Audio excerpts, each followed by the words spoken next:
Somewhere around 3 in the morning, you wake up. Nothing woke you. No noise, no dream, no reason. You lie there.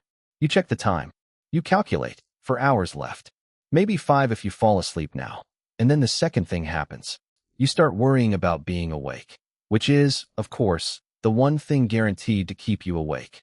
You have been told this is a problem, a symptom, a sign that something is wrong with you. 8 hours, unbroken, is the standard you are failing. Here is the strange part. That standard is younger than the light bulb. For almost all of human history, nobody slept like that. Not because they couldn't, because there was no reason to. A night was not 8 hours long. In winter, in the places humans actually lived, it was 14, sometimes 16. Nobody sleeps 16 hours. Not you. Not them, nobody. So the real question was never how our ancestors slept. It was what they did with all the rest of it. And the answer changes what you think is happening at 3 in the morning, because your body is still running an older schedule, one built for a night with room in it. You are just running it in a room that never gets properly dark. Start with the thing we have completely lost track of, how long a night actually is. At the equator, day and night are roughly equal all year. 12 hours of light, 12 hours of dark. Every day? But humans did not stay at the equator. They spread north, into Europe, into Siberia. And the further from the equator you go, the more the year swings. In summer, the light stretches out. In winter, it collapses. At the latitude of Central Europe, midwinter gives you about 8 hours of daylight, which leaves 16 hours of darkness. 16. Every night. For weeks. Now hold that number against your own life. You are told to sleep 8. That leaves 8 hours of darkness unaccounted for. A whole working day, in the dark, with nothing scheduled, and no way to fill it with light. Because here is what people forget about fire. Fire is not lighting.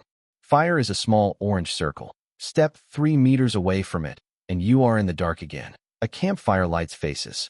It does not light a landscape, and it costs fuel, which someone had to gather in daylight. So the night was not something you could simply push back.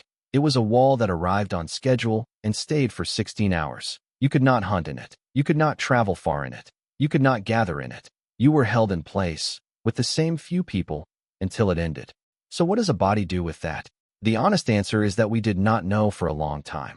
You cannot ask a hunter-gatherer from 40,000 years ago, and you cannot study modern people, because we all live in light. Electric light reaches almost everywhere. Even a small lamp is far brighter than firelight, and a phone screen at midnight is brighter still. Every sleep researcher had the same problem. Their subjects were already contaminated. So one researcher tried something obvious and slightly unhinged. If you cannot find people who live in darkness, build the darkness. Put people in it, and wait to see what their bodies do. In the early 1990s, Thomas Wehr ran that experiment. At the National Institute of Mental Health, the setup was simple and strange. Volunteers spent 14 hours a day in complete darkness. No light, no screens, no clock, nothing to do, just a room, and a long artificial winter night. For the first few weeks, they mostly caught up on sleep. They slept long and heavily and clearly needed it. Then something else started happening. Their sleep stopped being one block. It separated into two. They would fall asleep for several hours, then wake and stay awake for 1 or 2 hours in the middle, then sleep again until morning. Nobody instructed them to do this. There was no schedule and no clock to follow. The pattern arrived on its own once the night was long enough. And the middle section was the interesting part. It was not lying awake in frustration. Subjects described it as calm, quiet, restful. Measurements found the hormone prolactin elevated during it, a state closer to meditation than to insomnia. Now, be careful with what this does and does not prove. It does not prove all ancient humans slept in 2 shifts. Studies of modern hunter-gatherer groups mostly do not find that pattern. The Hadza, the San, the Tsimane, their sleep tends to run in one stretch, and it is often shorter than ours. So this is not a lost universal human sleep schedule. What the experiment shows is something narrower and stranger. The shape of your sleep is not fixed. It responds to how long the darkness lasts. Give a body a short night, and sleep consolidates into one block. Give it a very long one, and sleep spreads out to fill it. The 8-hour block is not a setting inside you.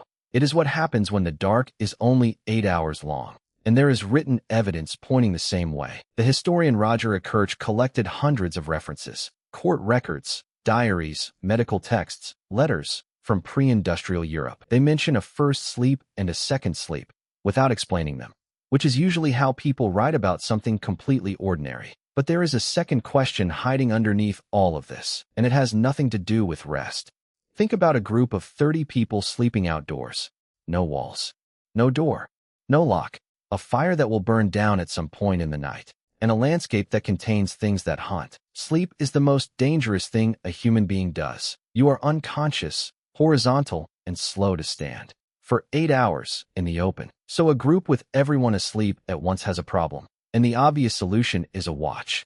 Someone stays awake on purpose, but there is a better solution, and it costs nobody anything. In 2017, researchers studied the Hadza in Tanzania. They fitted sleep trackers to a group of adults. Over 20 days and more than 200 hours of observation. They looked for moments when every single person was asleep. They found almost none. For around 99% of the time, somebody was awake, and nobody had organized this. There was no rota, no assigned watch, no one giving instructions. It happened because of age.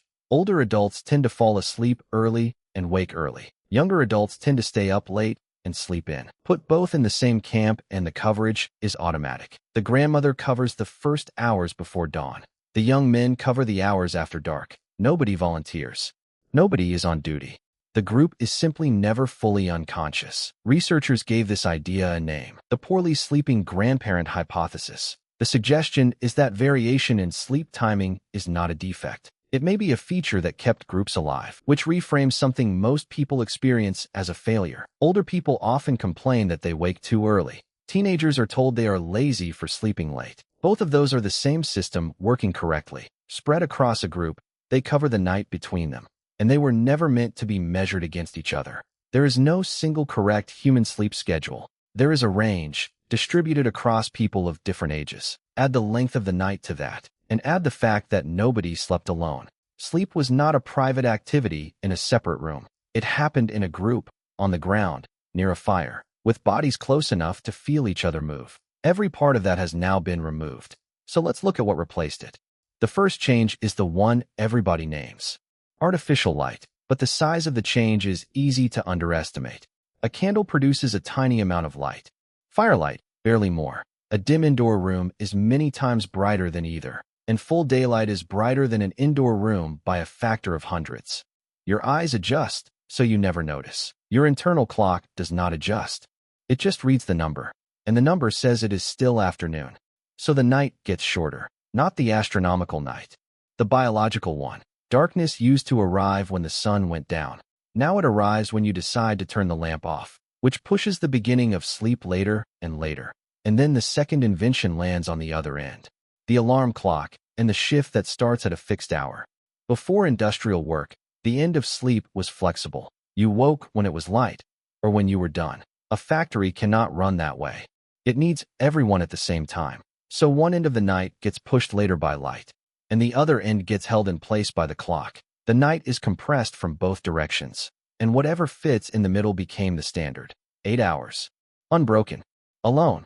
In a separate room. Every element of that is recent. The private bedroom is recent. The fixed waking hour is recent. The idea that waking in the night is a medical problem is recent. And then something else was added on top: the expectation itself. You now lie in the dark measuring your own performance, counting the hours you have left, and failing the target.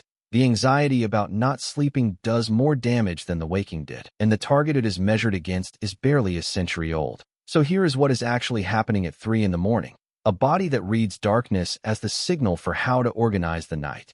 Living in a room where darkness begins whenever you choose. Built to be one part of a group that covered the hours between them. Now sleeping alone, and grading itself against a single number. None of this means insomnia is not real. Chronic sleep problems are real, and they do real harm. If sleep is genuinely wrecking your days, that is worth taking to a doctor. But waking in the night, by itself, is not a diagnosis. It is one of the oldest things a human body does. Somebody 30,000 years ago sat up in the middle of a long night. The fire was low.